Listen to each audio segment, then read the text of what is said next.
Hola, ya estamos casi listos para comenzar, pero antes quiero pedirte algo. Más del 60% de las personas que ven el podcast no están suscritos a mi canal, por lo que te pido que te suscribas y actives la campana de notificaciones. Es algo muy sencillo que te tomará 10 segundos, pero que tendrá un tremendo impacto para nosotros, ya que nos permitirá seguir creando contenido de calidad sobre arquitectura, ciudad y además conversar con tremendos invitados como el que verás y escucharás a continuación.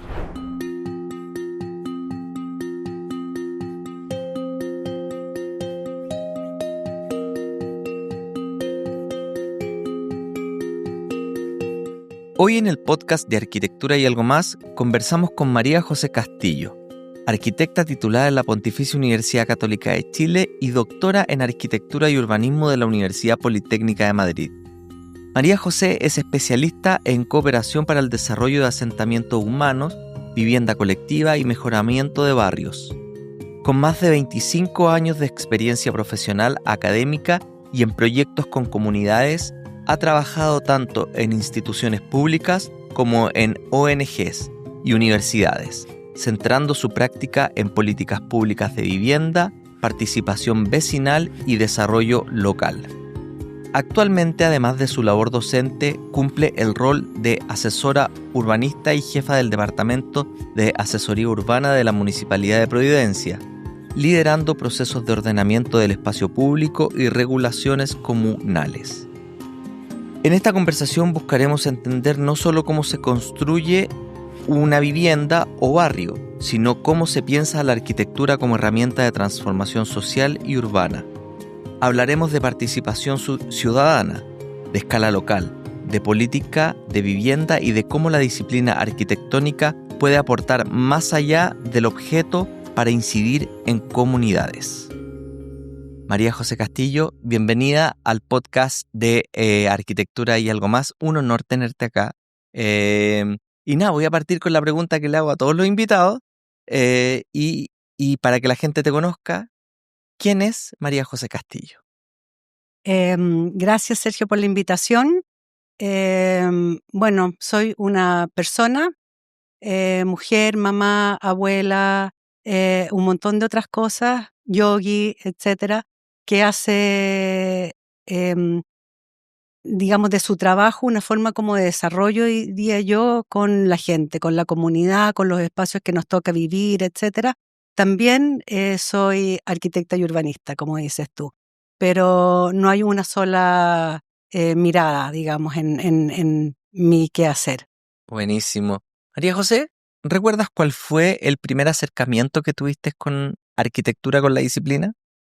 Sí, me acuerdo de haber visitado casas muy buenas de un arquitecto, León Rodríguez, que era como conocido, digamos, de la familia, y de haber mirado personas que estudiaban arquitectura. En mi familia no había mucha relación con arquitectos, salvo que mi abuelo era arquitecto, pero se murió muy joven.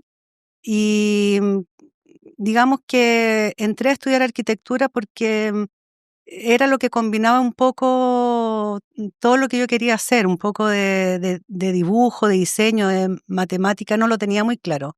Te digo, podría haber sido cualquier otra cosa. No era, sí, y era como arquitectura, antropología o no sé, estaba como abierta a bastantes cosas. Yo creo que uno no lo tiene tan claro No. y en el camino lo va definiendo. Sí, así es. Así ¿Y que qué fue lo que astronomía, o sea, era como, era un mundo abierto en el fondo. Sí.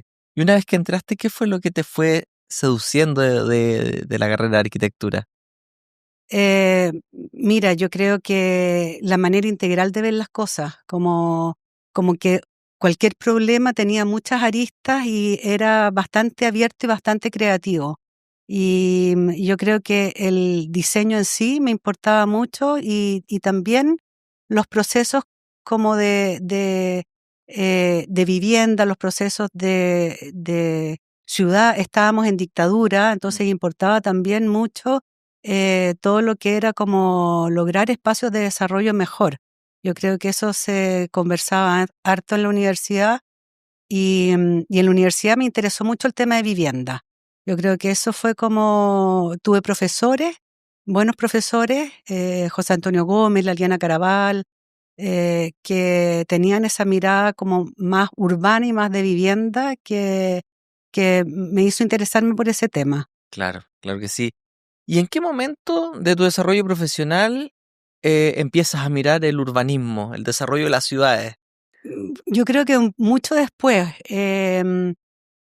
Mira, el tema de vivienda fue como fundacional, así, y la vivienda está inserta en un barrio y en una ciudad, pero la idea al principio, creo que, no sé si lo sabes, pero yo trabajé como en la empresa privada también mucho tiempo. Hice proyectos de arquitectura desarrollados por arquitectos, digamos, y construidos y gestionados por arquitectos con una inmobiliaria y una constructora. Perfecto. Y la idea en ese momento era hacer vivienda colectiva que respondiera al lugar donde estaba en general en Santiago.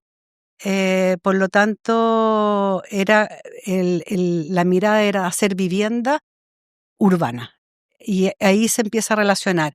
Pero el urbanismo llegó después, o sea, yo durante muchos años trabajé en vivienda urbana, digamos, que no era vivienda social. Sí. Y luego cuando estudié el doctorado, que fue unos años después, me metí en temas de vivienda social y mejoramiento de barrio, etcétera.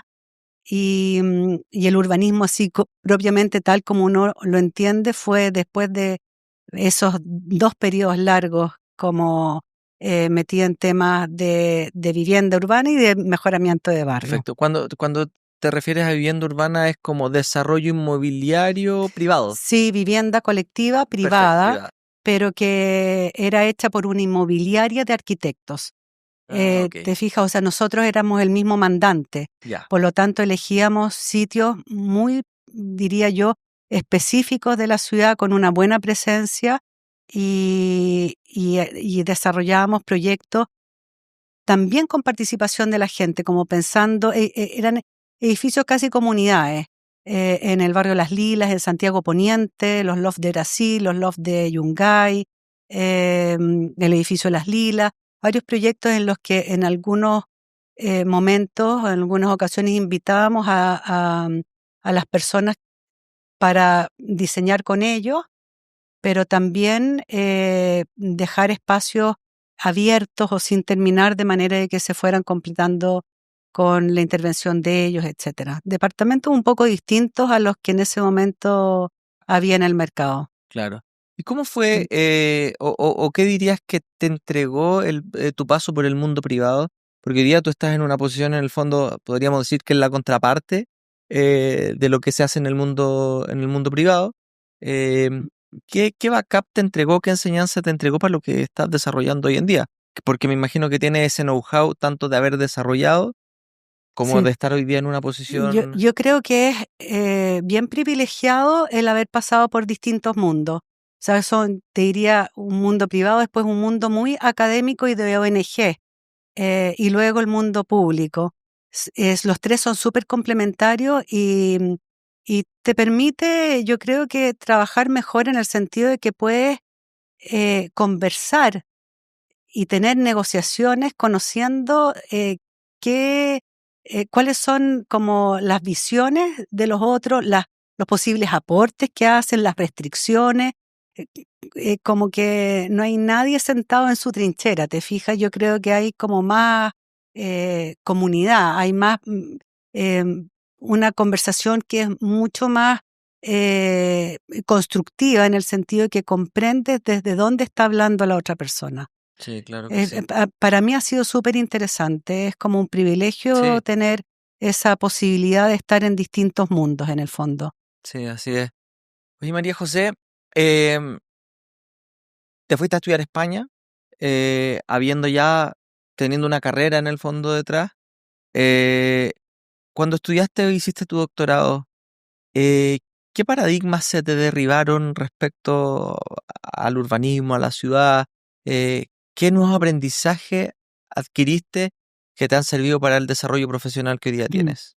Mira, yo primero, antes de estudiar el doctorado, estudié cooperación para el desarrollo y me metí en el tema de cooperación, digamos, que es bien específico. Chile ya no es sujeto de cooperación porque ya está en la OECD, etcétera, pero una mirada como de las carencias a nivel mundial de hábitat, te diría yo.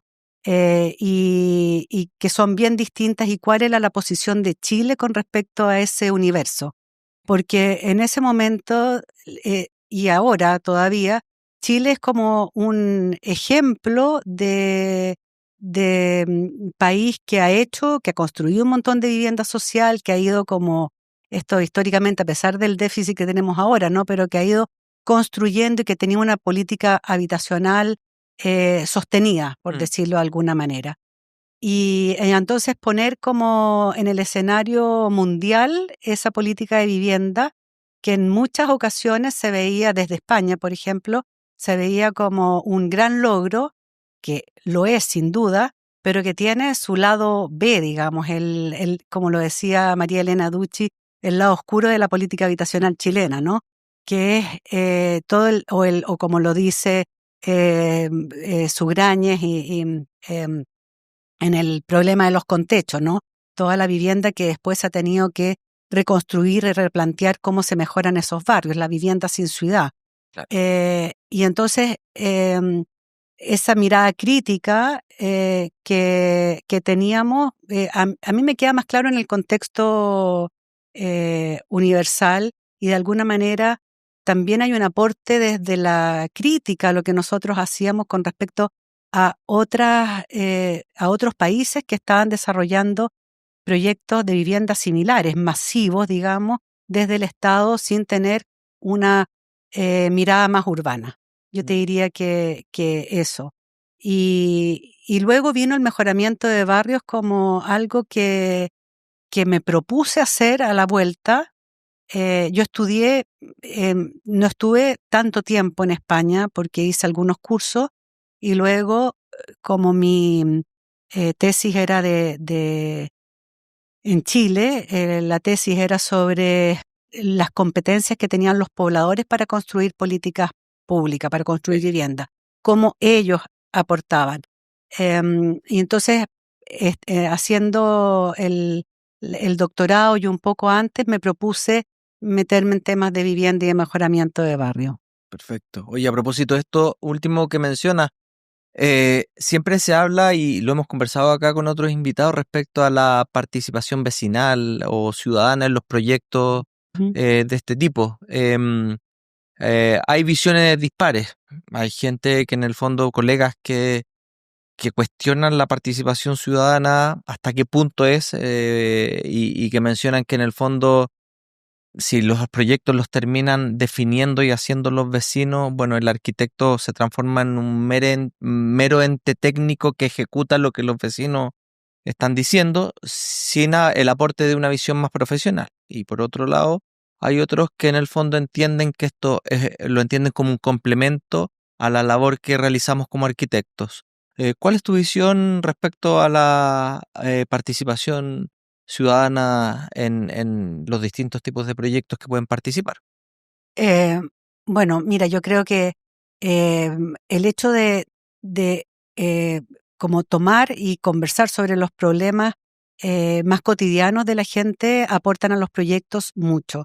Cuando yo empecé a trabajar en mejoramiento de barrio y sobre todo, que fueron proyectos antes de incluso del Quiero mi barrio, que era el barrio seguro, que era el Ministerio del Interior, etcétera, no había tanta experiencia en participación. Y fui inventando muchos sistemas de participación y creo que yo me siento como muy tranquila, digamos, con las discusiones que se pueden tener en temas de proyectos.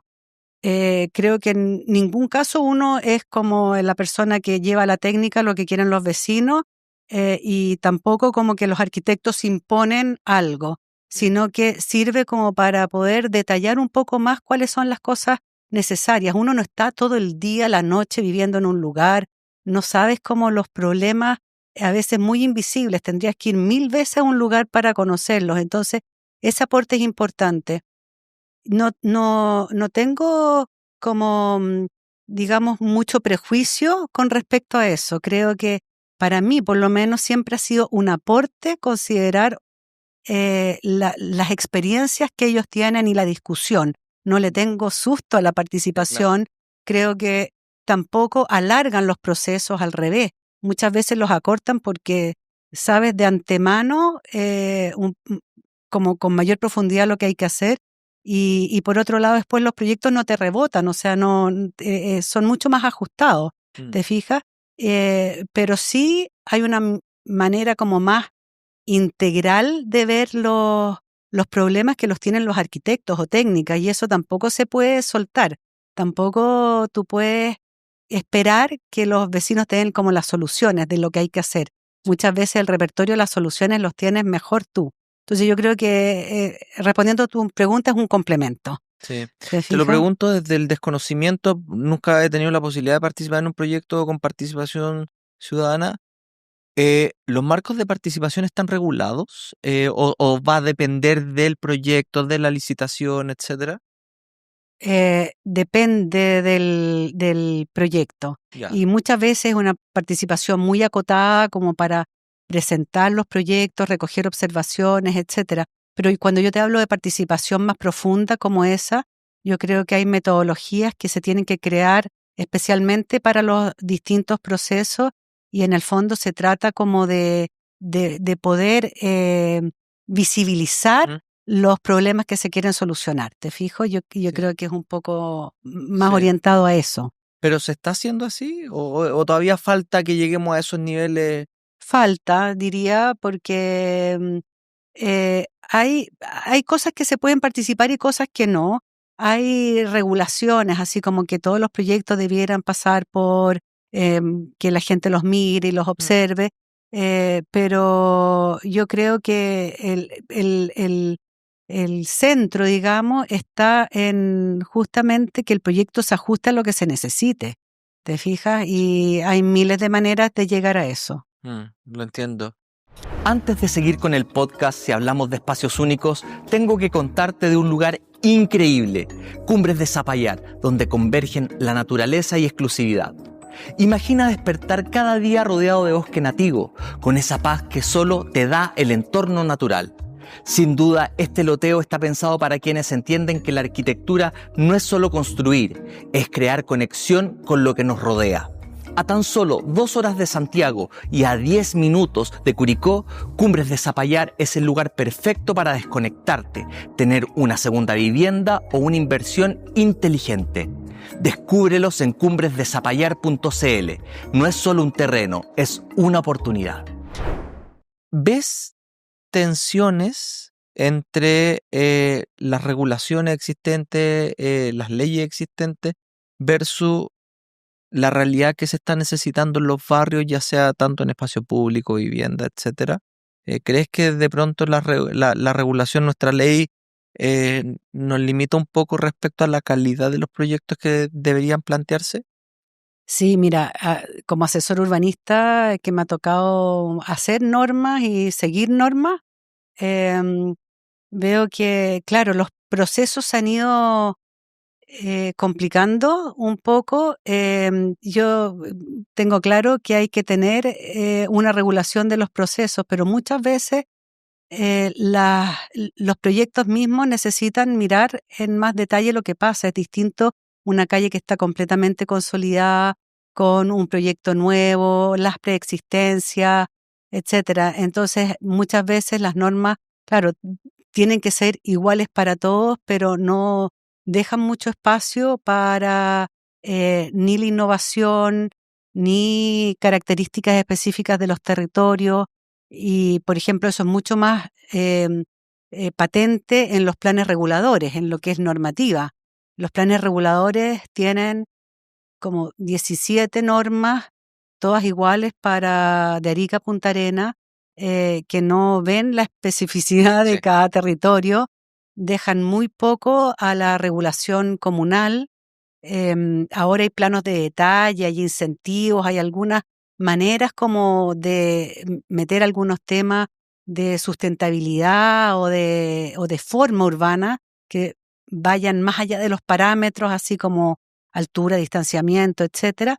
Pero creo que a nosotros en general en Chile se nos pasa la mano con las normas y si fuera por mí yo pondría mucho más espacio a la negociación. Tendría como normas más base y tendría negociaciones en las que podría participar la comunidad también, ¿te fijas? Como en otras partes, mucho Claro que más. sí. Oye, María José, ya que estamos hablando ciudad, estamos hablando de cómo se diseña y se construye la ciudad desde la normativa. ¿Cuál es tu opinión respecto a nuestra ciudad de Santiago?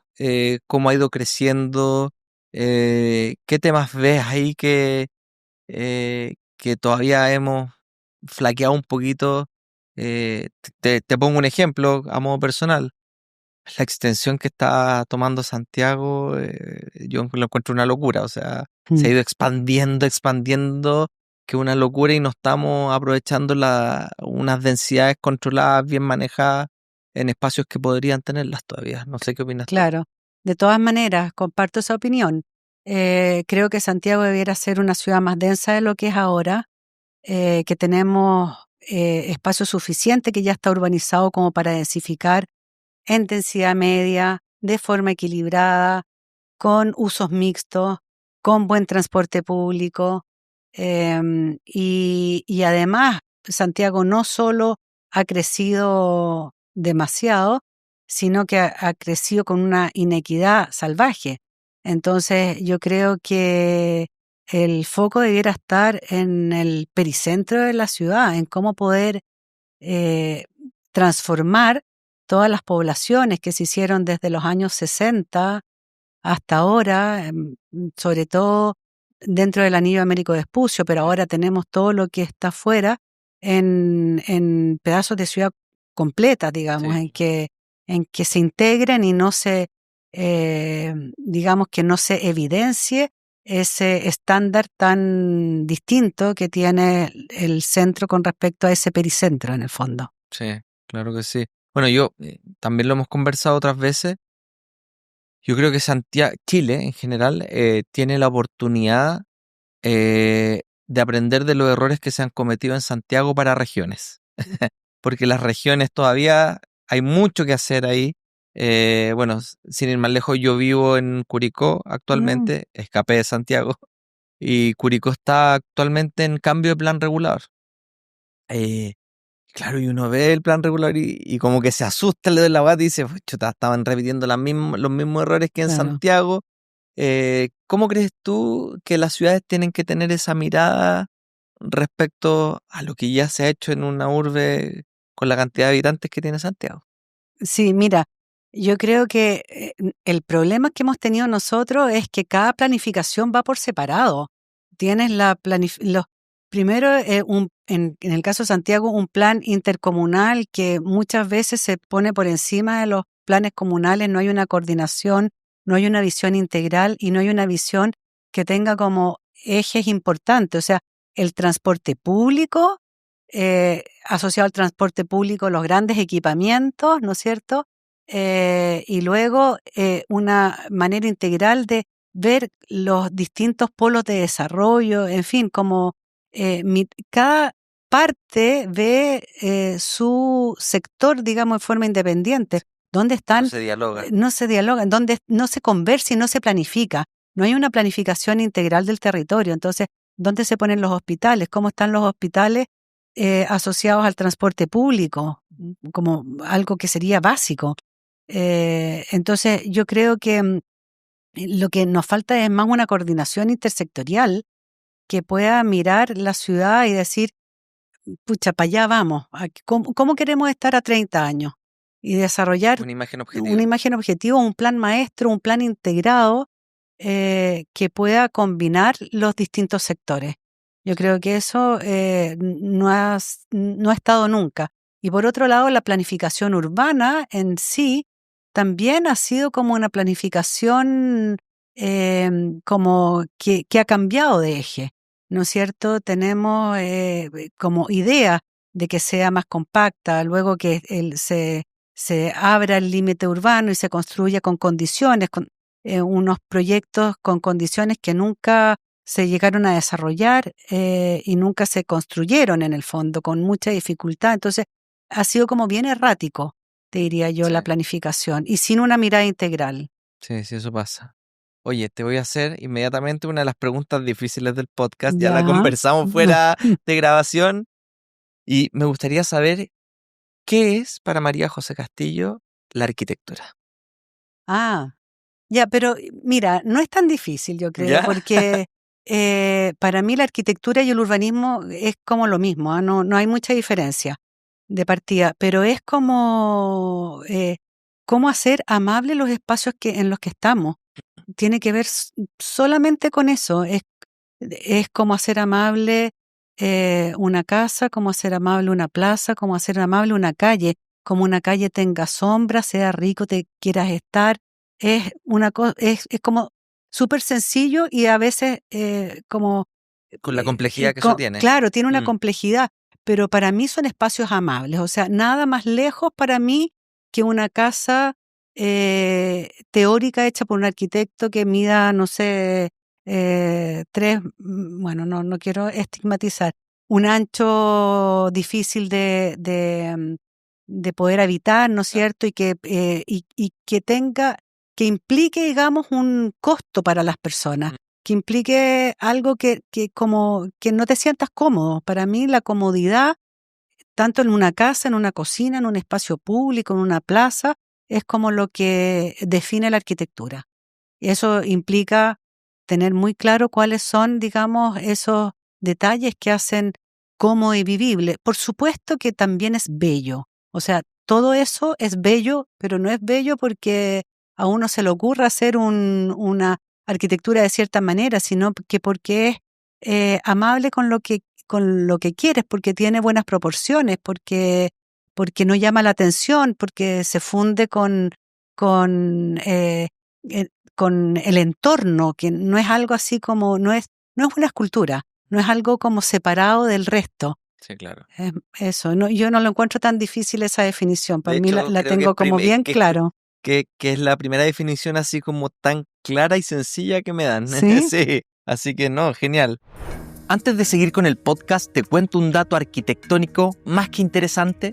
Me encuentro donde alguna vez funcionó la histórica Sombrería Girardi. Aquí hoy late un nuevo corazón creativo, IF Chile, el mejor y más grande cowork de Chile. Ubicado en Avenida Italia 850, IF Sede Italia es un espacio que cuenta con oficinas privadas, sala de reunión, cowork flexible y equipamiento de primer nivel. IF Italia, una historia, diseño e innovación. Si quieres más información, ingresa a ifchile.com, busca la sede Italia y sé parte del lugar donde grabamos nuestro podcast de arquitectura y algo más. Un espacio con carácter, alma e historia. Ahora sí, continuemos con el podcast. Oye, María José, mencionaste algo que es importante en el fondo en tu definición. Dices hacer los lugares, los espacios más amables, más... eh, considerando la diversidad de comunas que tenemos. Tú trabajas en Providencia. eh, Providencia tiene un súper buen manejo de su espacio, de su zona, etcétera. Se caracteriza por ser una de las comunas con mejor manejo respecto a su espacio público. Pero ¿cómo se hace eso con la diversidad de comunas que hay en donde, no sé, tenemos comunas, es por nombrar a cualquiera, tampoco quiero estigmatizar, pero no sé, tienes a Cerro Navia, que tiene recursos distintos, que tiene culturas distintas, que tiene problemáticas distintas? ¿Cómo se trabaja eso en una ciudad tan dispar? ¿Cómo se puede homologar algo de esto? Mira, es súper interesante la pregunta porque yo creo que Santiago está conformada por las 34 o 37 comunas, como quieras mirarlo, eh, y, y no hay ningún ente, o no había ningún ente que pudiera como mirar de forma un poco más coordinada. Ahora tenemos el gobernador que es elegido, electo, y con no tantas atribuciones tampoco, Sí. pero con algunas que se pueden ir como formalizando. Y yo creo que la coordinación entre comunas y la coordinación que se puede hacer a nivel como de gobernación son importantes. Yo creo que la gobernación, tanto en dónde da los recursos y en qué da los recursos, puede ponerlos donde se necesita más. Evidentemente que las comunas del pericentro que yo te decía o de la periferia necesitan más recursos, eso es evidente. Con el fondo municipal igual se reparte, pero yo no te voy a decir que Providencia tiene menos recursos que otras, o sea, es evidente que no. Y además está mucho más equipada desde ya, o sea, hay un nivel base que es mejor. Yo creo que hay como un desafío que es de las mismas comunas. El trabajo comunal es súper interesante y yo creo que la coordinación intercomunal con las comunas vecinas es fundamental. Es algo en lo que hemos empezado a trabajar, por ejemplo, los límites comunales, ¿no es cierto? De que se miren en forma conjunta, que haya una visión como ya más de macrozona de la ciudad, que no sea solamente una comuna en específico, sino que sean zonas que tengan una visión, que puedan en el fondo como ver cuáles son los aportes que hacen esas macrozonas a Santiago completo. No sé, el río Mapocho, no entenderlo como un paso en ciertas comunas, sino que el río Mapocho en sus, no Su sé, extensión. 42 kilómetros, el canal San Carlos en sus 32 kilómetros, la cordillera como precordillera en toda la extensión de todas las comunas precordilleranas, los cerros islas en conjunto. Yo creo que hay como unas maneras de ir desarrollando la ciudad tanto a nivel como intermunicipal, y yo creo que yo le pondría ficha a la gobernación y a una nueva manera de tener un plan con una visión más coordinada a largo plazo en el fondo.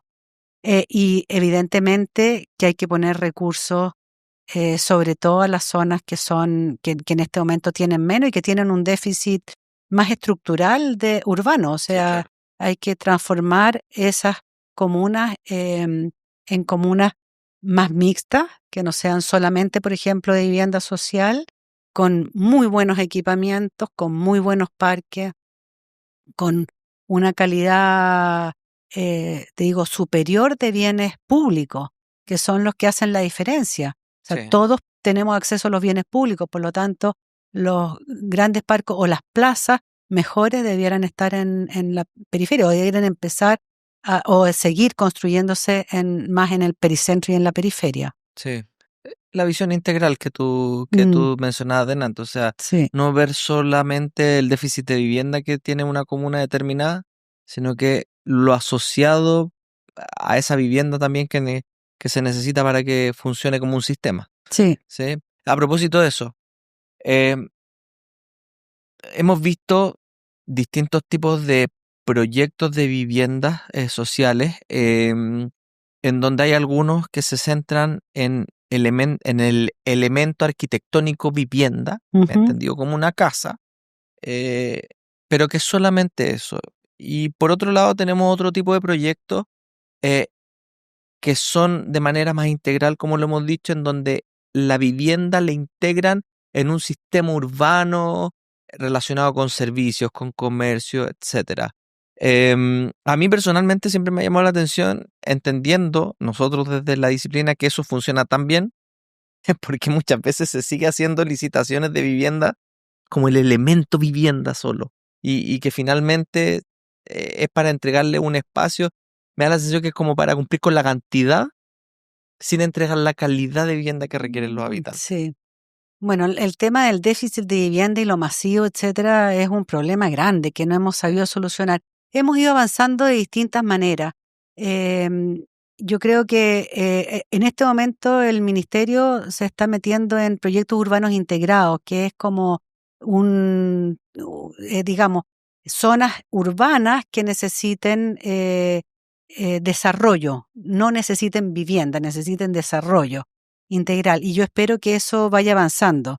Yo creo que hemos aprendido. Pero, claro, la construcción de las ciudades, antes de la vivienda masiva y del subsidio a las constructoras y las inmobiliarias, que fue el gran desarrollo de los años 80, estaba más focalizado en proyectos urbanos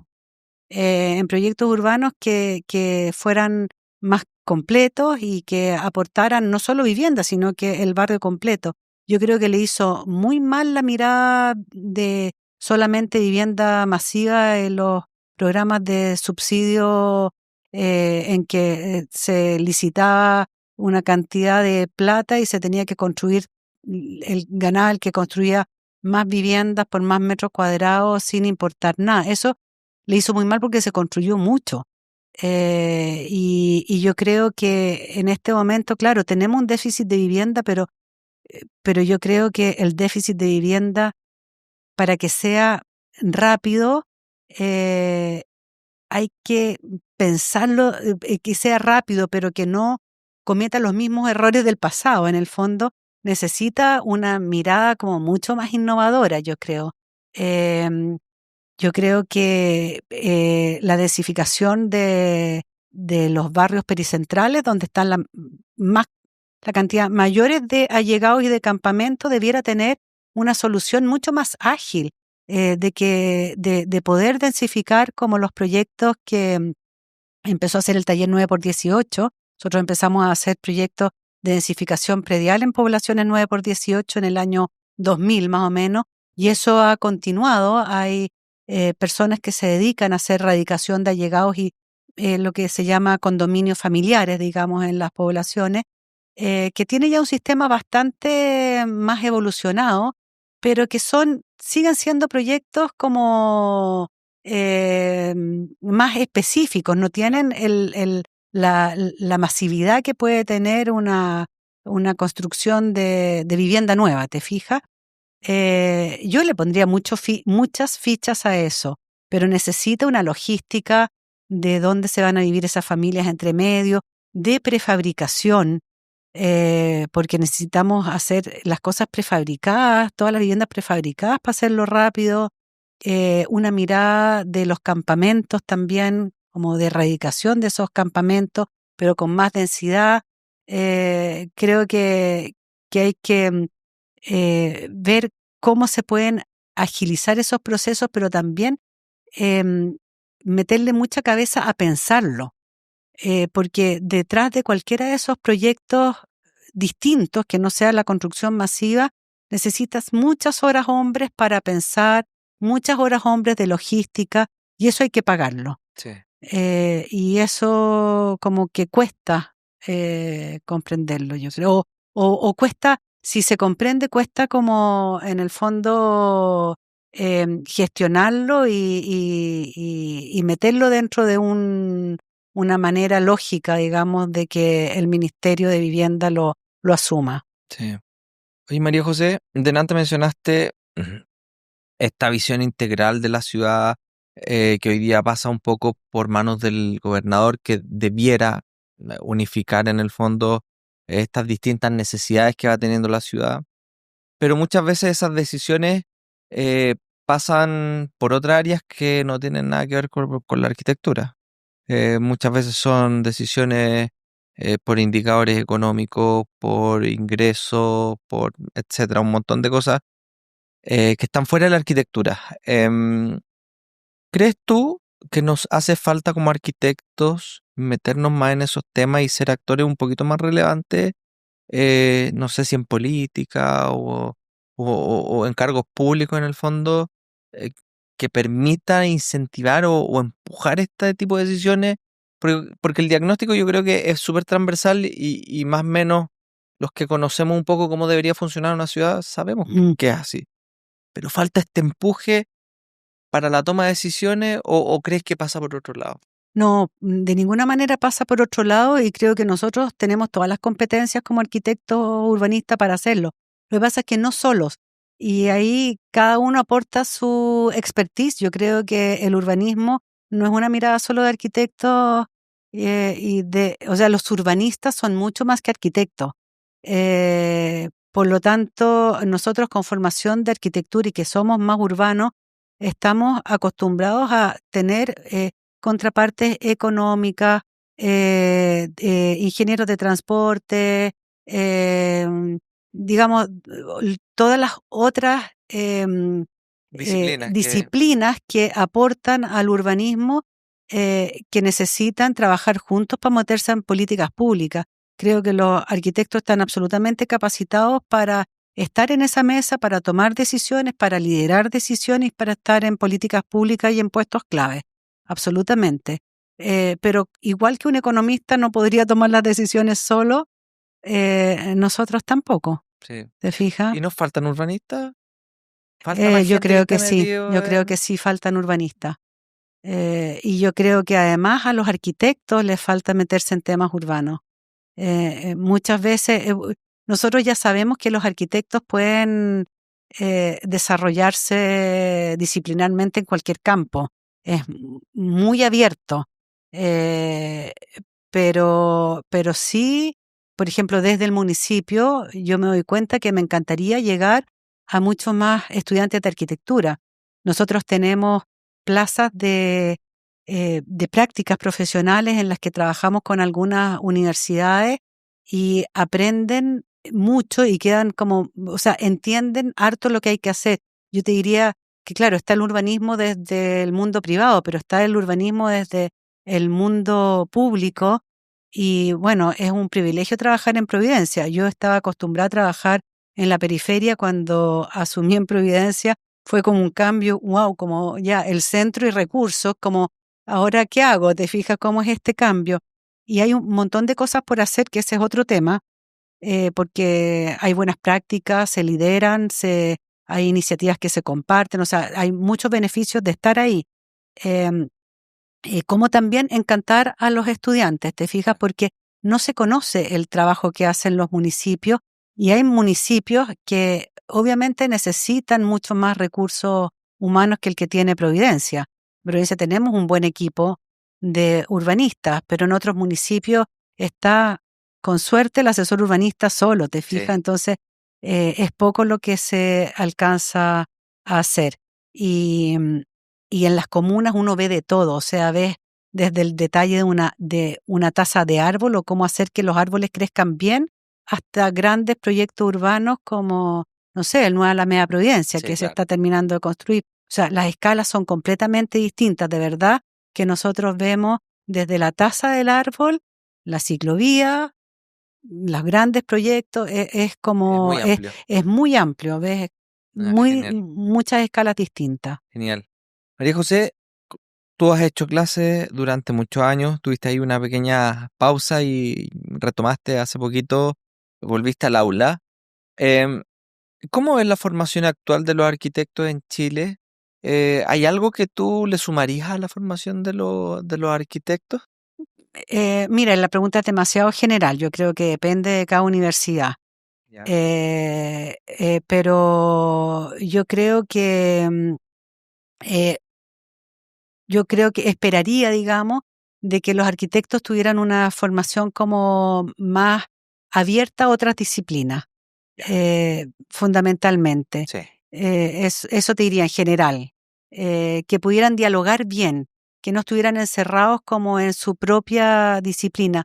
A mí ahora me ha tocado hacer un curso, este último, que primera vez que es más de gestión y normas, que es un curso como bien árido, y a mí me encantó, resultó súper bien como transmitir también de que uno puede tomar las decisiones de tener, de poder hacerse uno mismo el encargo, no solo de arquitectura, sino que hacerse incluso encargos urbanos, como, no sé, el Mapocho 42K, por ejemplo, que es una iniciativa más bien de universitaria, pero de algunas personas, ¿te fijas? Entonces, de uno, como arquitecto, tener claras las deficiencias en urbanismo en urbanismo, llamemos que el urbanismo es un poco más amplio que la arquitectura o que la integra, y que uno se pueda hacer las preguntas y pueda eh, poder plantear como proyectos desde uno mismo, digamos, tener esa libertad y saber que las normas y todo lo que lo acompaña son cosas que uno también son relativas y uno puede cambiar, ¿te fijas? sí, así es. ¿Cómo has visto la evolución del desarrollo de proyectos en el último tiempo? Y voy a tomar un ejemplo que creo que lo he mencionado 10 veces, pero porque es destacable, que es el MUT, en el fondo un desarrollo de uso mixto, eh, que dialoga pero tremendamente bien con la ciudad. Em, Lo que estamos viendo ahora con el MUT, por ejemplo, lo que vimos, porque ya ¿Qué está está hecho? listo, es que hay una mirada que viene de lecciones de otras partes. O sea, está la oficina, digamos, que participó del MUD, la KPF de Nueva York, digamos, que tiene como algunas ideas fuertes en todos sus proyectos, que son la conexión con el transporte público, la liberación del primer piso, la verticalidad, ¿no es cierto?, de los proyectos, el uso mixto, etcétera. Yo no sé si es tan claro la transparencia de los primeros niveles, que es algo que nosotros buscaríamos mucho desde Providencia, de que los primeros niveles, que es el nivel de la persona que camina, sean amables, de nuevo, Sí. con las personas que están circulando, ¿no es cierto? Todo lo contrario, voy a permitir decirlo, del Costanera Center, que es una fachada de vidrio muchas veces absolutamente cerrada, que no aporta nada más que, sí aporta problemas al espacio público, inseguridades, una serie de cosas de mal uso, porque no hay una buena relación con el espacio exterior, con el interior. Entonces, eso debiera replicarse, pero no tiene que ver con las normas y no tiene que ver con la ley de aporte, tiene que ver con un buen diseño y con aprendizaje. No, ni siquiera desde los municipios nosotros no podemos pedir que los proyectos se hagan de cierta manera. Tú sabes que las normas son como parámetros, tanta altura, tanta constructibilidad, tanto distanciamiento, etcétera, pero no hay nada de forma. Sí. Entonces, tú no podrías decir, yo quiero que haya una plaza interior, por ejemplo, en un terreno que sea tan grande como de una manzana, que haya una plaza interior. No lo puedes Es que de exigir. hecho mi pregunta apuntaba un poquito a eso y ponía en el fondo la ley de aporte justamente para decirte, bueno, así como en algún momento se hizo esta ley de aporte, ¿no es posible generar algún tipo de ley sabiendo que tenemos ejemplos de proyectos que funcionan muy bien, en donde así como se define una Sí, constructibilidad, se define, poder definir se que hay puede, una cierta cantidad de espacio que se tiene que donar a la ciudad se puede, para uso mixto, para espacio público, lo que sea? se puede. Pero se puede desde hace muy poco. Aquí entramos en una cosa un poco técnica, pero te la Sí, voy sí. a contar. Por ejemplo, te voy a poner un ejemplo para que a la gente, el que nos escuche, Eso. le quede claro. Todos los pasajes peatonales que hay en Providencia, ¿no es cierto? Los que hay entre Andrés Bello y Providencia, detrás de los dos caracoles, entre Santa Magdalena y los otros, el Paseo La Villa, ¿no es cierto? Todos esos paseos peatonales se construyeron con un incentivo a los edificios que decía, si usted me entrega un paseo peatonal, un pasaje peatonal con locales comerciales en uno de los lados al menos y que conecte dos calles al menos, entonces tiene más constructibilidad y más altura. Y así se construyó.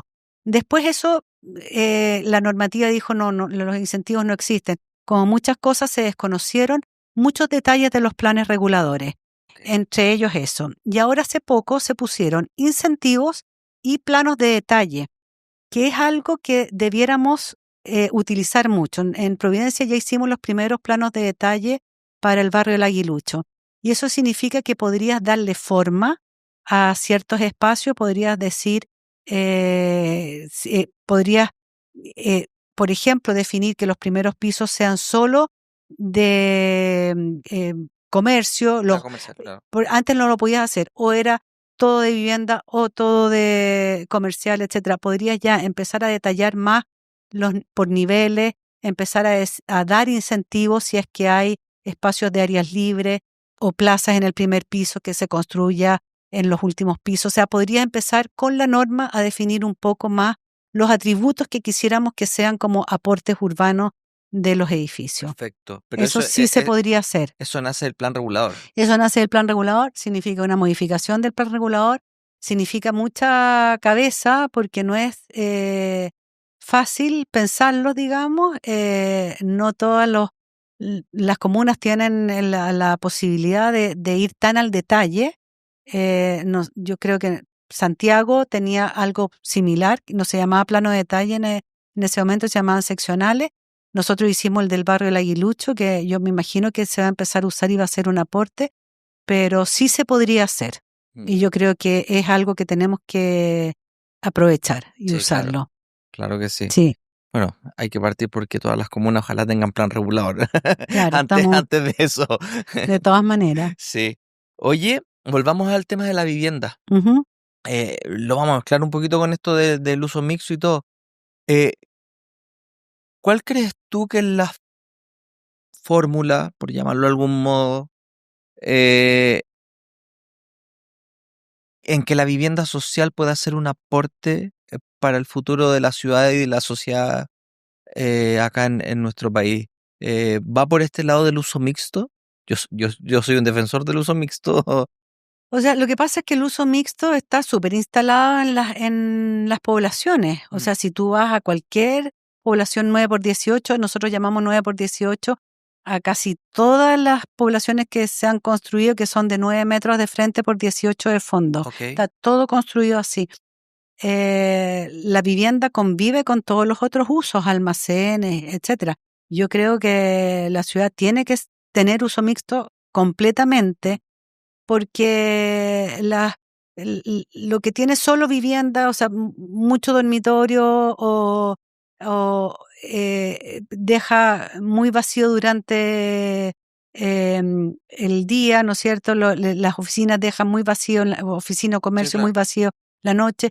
En las poblaciones hay muchos comercios que están asociados a las viviendas, o sea, un conjunto de vivienda que se construya, no sé, a los 2 meses está lleno de locales comerciales en las mismas viviendas, en los primeros Sí, pisos, sí. hacia la calle. O sea, eso es un hecho. Entonces, ¿cómo poder hacer que eso sea el patrón y que no sea como hecho informalmente, sino que esté pensado desde un Desde un principio? inicio. Es importante. Y yo apostaría todas las fichas a construir mucha vivienda en esos sectores, en el fondo. O sea, Sí, mucha densificación o lo que sea. Es como la renovación que se ha hecho en otras partes de Santiago, en el mismo Providencia, que se hizo el recambio de casas unifamiliares por edificios de 7 pisos. Eso es como el patrón más normal. Ese mismo patrón debiera darse en las poblaciones para de una vivienda individual poder hacer, unir sitios o, por ejemplo, 4 sitios esquina en las cabezas de la manzana o en un solo sitio, pero poder hacer en el fondo eh, condominios de más de 2, 3, 4 viviendas o más, ¿te fijas? sí, En esos claro. sitios. Tenemos que tener como esa mirada de renovación de las poblaciones. Sí, así es. Oye, te quiero llevar a otro tema complicado. Ya. ¿Cuál es tu opinión respecto a la actual normativa, a la Ley General de Urbanismo y Construcción y su norma? ¿Crees que está abordando las problemáticas a las cuales nos están viendo enfrentar las ciudades? No, no mucho. O sea, es que yo creo que un país más legalista que Chile es como imposible. O Sí. sea, vamos con las normas por delante y tenemos más normas de las necesarias y me van a matar todos los que hacen las normas. Yo me incluyo. Lo que pasa es que creo que es súper limitado. Em, Tienes que tener reglas, o sea, está bien, digamos. Pero yo creo, apelo a lo que yo te decía al principio, creo que tenemos espacios de innovación y de negociación que debieran estar más abiertos. Entonces, debiéramos tener normas más bases, probablemente, esto en un mundo ideal, Claro. planos reguladores más bases y, no sé, quizás, por ejemplo, te pongo el ejemplo del MUT. Está en Las Condes, así que yo no me metí en los permisos de edificación, no tengo idea cómo habrá sido la negociación, pero uno puede decir, mira, ya, yo quiero dejar tantas plazas interiores, ¿puedo tener más altura? Esa pregunta. Yo no sé cómo lo habrán resuelto, si tenía altura libre, puede que no hayan necesitado tener esa negociación, pero creo que debiéramos tener un espacio de ver con más detalle algunos proyectos que pueden ser que pueden ser un aporte a la ciudad y que de repente te cae la reglamentación y como que no tienes espacio como de negociación, ¿te fijas? Claro. Hay mucho prejuicio que si es negociación, entonces es como discrecional y que no puede ser discrecional y todo tiene que estar escrito, etcétera. pero tú no puedes tener escrito todo lo que pase. Es imposible. Por lo tanto, hay ejemplos en otros países de negociación de los proyectos, en que se demoran muchos años, en que participa la comunidad. El mismo Nueva York hay una norma, pero esa norma tiene espacios de negociación en que se involucran todos los actores. Y al final es más rápido, porque cuando tú ya zanjas todo el proyecto, puedes desarrollarlo con conformidad de todas las personas, ¿te fijas? Sí. Yo creo que tenemos que tener una mirada de que los proyectos que hagamos, sean públicos o privados, primero conversen, sean más asociativos y en el fondo tengamos una mirada de qué le aportan a la ciudad y en base a eso poder tener un espacio de negociación y no que te caiga así como la espada de Damocles de una ley que no se ha podido discutir nunca en el Parlamento, en la Cámara de Diputados, en Senado, ¿te fijas? Y que es súper leguleya. Y cada vez que avanzamos, aquí me van a matar algunos, pero cada vez que avanzamos le ponemos como más trabas. Ah, Estamos sí. poniendo más y más trabas, ¿te fijas? Sí, yo creo que el diagnóstico está claro. Y de hecho, si lo llevamos al tema de la famosa Sí. permisología que está hoy día de moda, también ahí hay un sistema que está funcionando muy lento.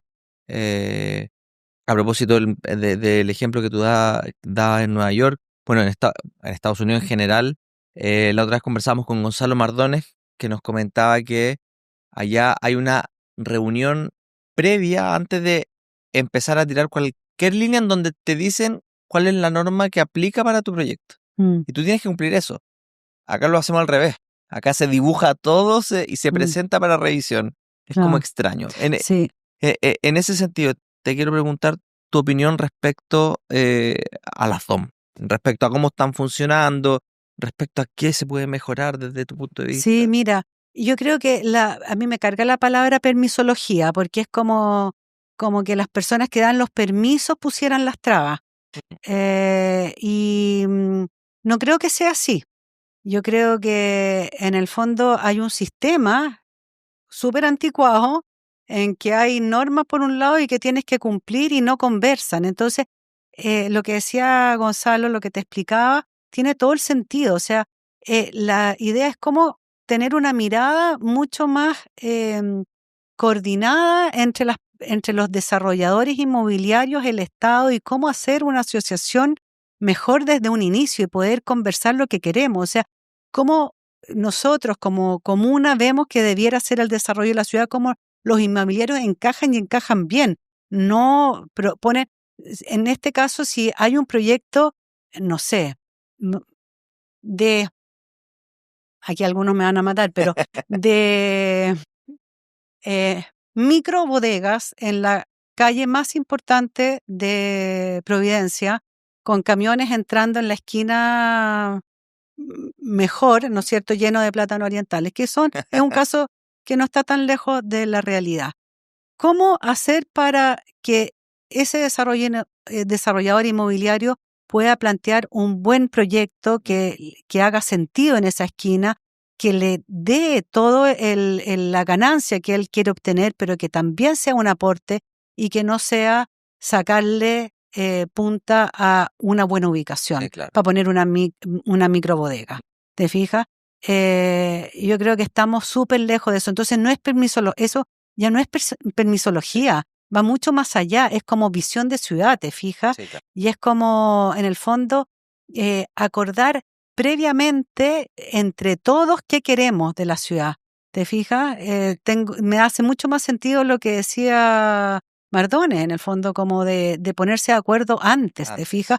Porque me llega un permiso de bodega y yo ya estoy viendo cómo se puede frenar, porque las bodegas no se pueden hacer, pero si tú tienes XX resquicios de la Ley General de Urbanismo y de la UC que existen, entonces sí, todos lo analizan por separado, en fin. Y si eso no es permisología, eso es como no tener una visión compartida de lo que queremos, ¿te fijas? Sí. Con respecto a la permisología, que igual la descoordinación entre distintos entes públicos para un mismo proyecto es brutal. O sea, eso sí existe. ¿Te fijas? Entonces, ¿cómo pensar en una ventanilla única que sea como más coherente? Eso evidentemente que ayudaría mucho a todos los procesos. Pero yo creo que son las dos cosas y son como bien distintas. Sí.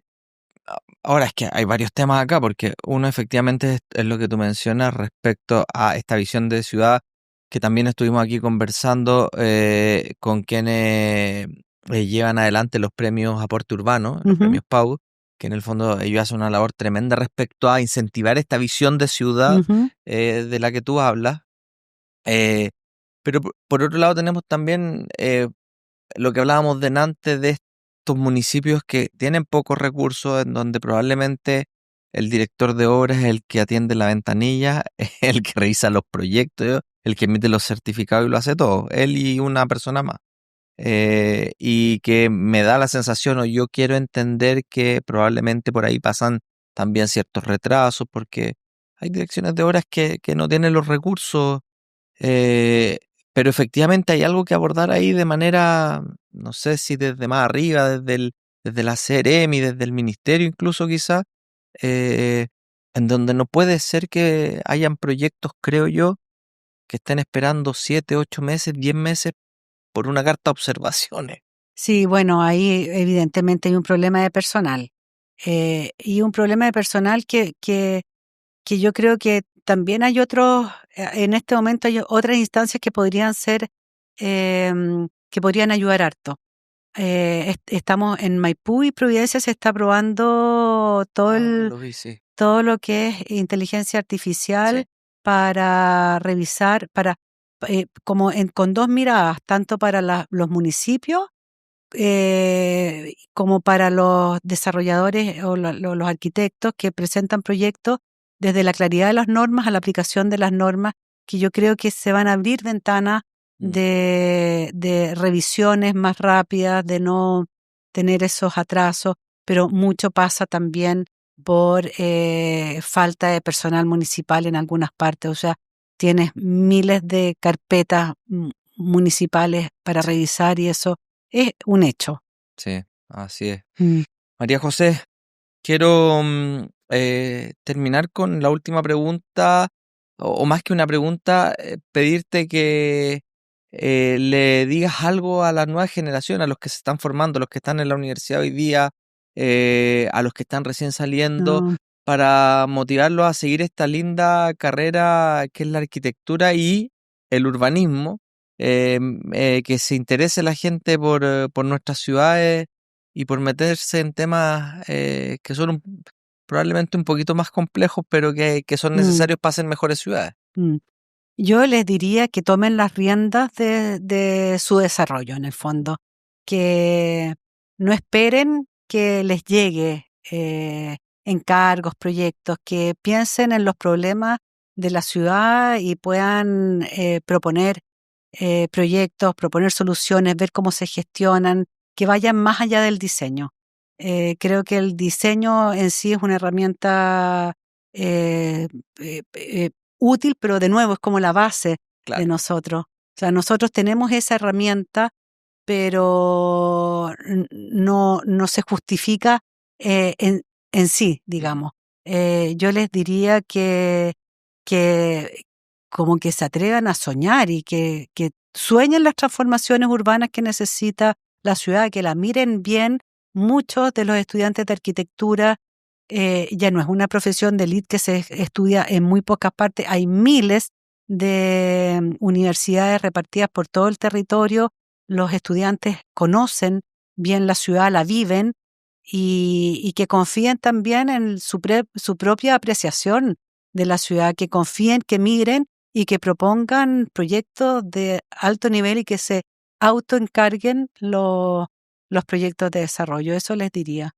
Que miren también buenas prácticas, que miren lo que se hace en otros lugares, que sepan que siempre hay instancias de hacer mejoramiento y que incorporen las miradas de ahora. O sea, no pueden no tener miradas de movilidad, de sustentabilidad y cambio climático y de déficit de vivienda. O sea, esos 3 ejes debiéramos todos Sí, tener una claridad con respecto a cómo los afrontamos. sí. Eso iría. Así es. Yo creo que he sido majadero acá en este espacio porque a ratos en mis redes recibo muchos mensajes y comentarios de gente que dice, pucha, llevo 4 o 5 meses buscando pega y no he encontrado nada, que estamos sobrepoblados de arquitectos, y yo siempre he dicho, muy similar a lo que dices tú, o sea, primero autogestión, o sea, creo que en esta carrera es básica la autogestión.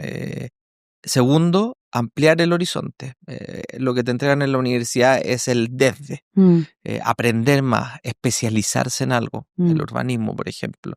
Porque si no, en los tiempos que estamos hoy día, si nos quedamos esperando a que nos llamen porque fuimos a dejar unos currículum, la verdad que a todos se nos va a hacer difícil. Sí, concuerdo completamente con eso.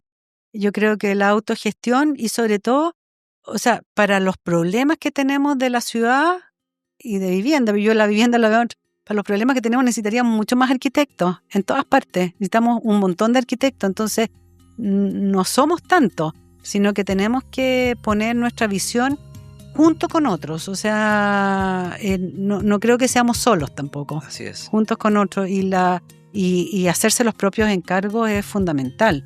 Sí. Tener una respuesta con respecto a los problemas de la ciudad. El arquitecto diseñador es súper limitado. Así es. Tenemos que tener como una visión mucho más amplia de la disciplina, yo creo. Así es. María José Castillo, muchísimas gracias por esta, a ti. No voy a decir conversación, clase que nos diste. Así que nada, genial. Y a todos ustedes, muchísimas gracias por ver un nuevo capítulo del podcast de Arquitectura y Algo Más. No se olviden de suscribirse al canal de YouTube y al podcast en Spotify. Eso me ayuda muchísimo a seguir conversando con tremendos invitados como María José y seguir avanzando en este loco proyecto que alguna vez se me ocurrió de hacer un podcast. Así que nada, nos vemos la próxima semana y que estén muy muy bien todos. Chao, chao. Súper, gracias. Chao. A ti.